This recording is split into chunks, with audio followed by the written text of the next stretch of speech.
നമസ്കാരം, കൊട്ടാരക്കര മീഡിയയിലേക്ക് സ്വാഗതം.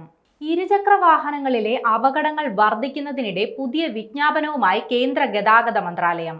ഇരുചക്ര വാഹനങ്ങൾ വാങ്ങുമ്പോൾ ബ്യൂറോ ഓഫ് ഇന്ത്യൻ സ്റ്റാൻഡേർഡ്സ് നിർദ്ദേശിക്കുന്ന സ്പെസിഫിക്കേഷനുകൾക്ക് അനുസൃതമായി 2 ഹെൽമറ്റുകൾ കമ്പനി വാഹനത്തിനൊപ്പം നൽകണമെന്നാണ് മന്ത്രാലയം പുറത്തിറക്കിയ വിജ്ഞാപനത്തിൽ പറയുന്നത്.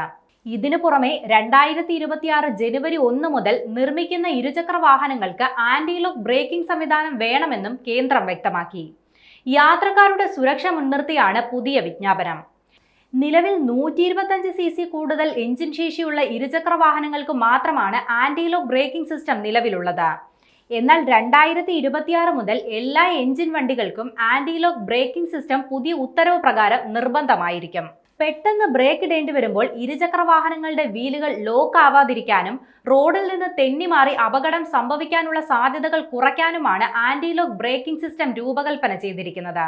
2022 ഒടുവിൽ പുറത്തുവന്ന കണക്കുകൾ പ്രകാരം ഇന്ത്യയിലെ 1,51,997 റോഡപകടങ്ങളിൽ ഏകദേശം 20% ഇരുചക്ര വാഹനങ്ങളായിരുന്നു.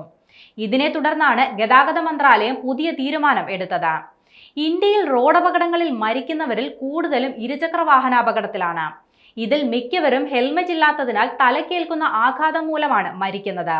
2022 മാത്രം 75,000 ഇരുചക്ര വാഹന യാത്രികർ അപകടത്തിൽ മരിച്ചെന്നാണ് ഔദ്യോഗിക കണക്കുകൾ സൂചിപ്പിക്കുന്നത്.